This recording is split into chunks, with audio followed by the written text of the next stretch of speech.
Vos tik atgavus nepriklausomybę buvo sukurtas vienas daugiausiai tarptautinių apdovanojimų laimėjęs dokumentinis filmas Neregių žemė.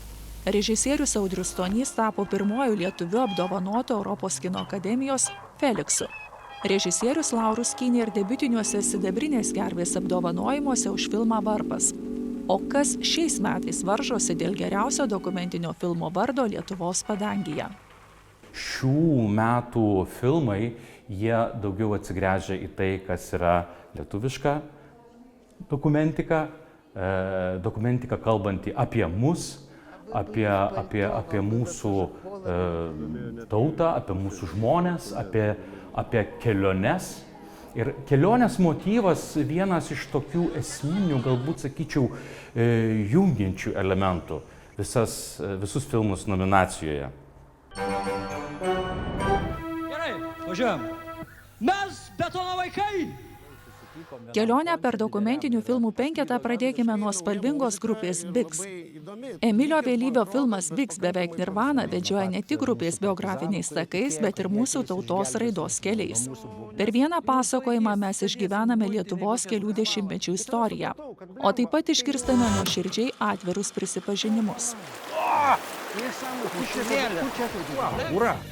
Buvo daug ir šlykščių dalykų ir ko netgi galbūt net prisiminti nesinori, nes stabdžiai vietomis ir nebeveikia ir negali veikti, nes tu kaip nutrūkęs nuo grandinės nežinai, kaip tą gyvenimą švęsti. Režisierė Aistė Žegulytė filme Dulkės kaulai ir stebuklai veda tais keliais, kur susikerta gyvybė ir mirtis. Tyrinėdama mikroskopinius grybus, pelėsį, režisierė kelia klausimą, kas lieka ir išlieka po to, kai gyvybę pasiglemžia laikas.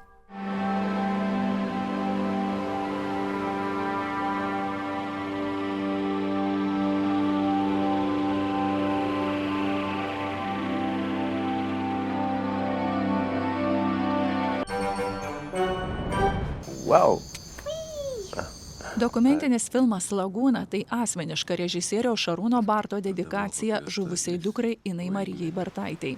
Tai tėvo kelionė per prisiminimus ir vietas, kur Ina Marija atliko paskutinį vaidmenį kine.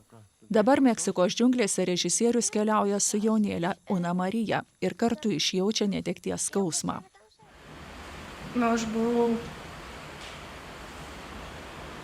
dalelė iš ten neturėtumo mylimo pasaulio.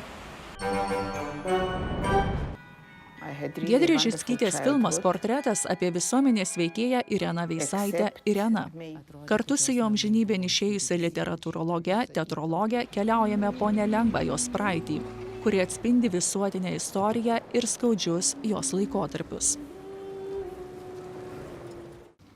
Čia yra dvi nuotraukos mano mamytės, biologinės, kuri mane pagimdė, ir antra mamytė, kurią aš labai myliu ir kur man padėjo išgyventi.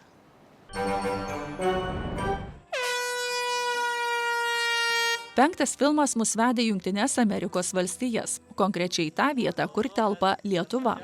Režisierė Ramunė Rakauskaitė pasakoja apie stovyklą Dainava, kurią įkūrė lietuvių išeiviai, siekdami išsaugoti savo lietuvišką tapatybę, gyvendami toli nuo šaknų.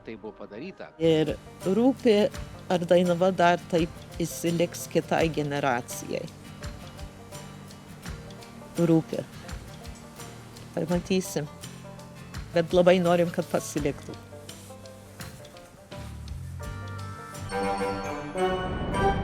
Dokumentika tai yra toks žanras, kuris nesensta, kuris, inkrustuoja tas visuomenės nuotaikas, tas istorijas, tuos pasakojimus, kurie yra dabar mums aktualūs, kurie dabar mums skauda.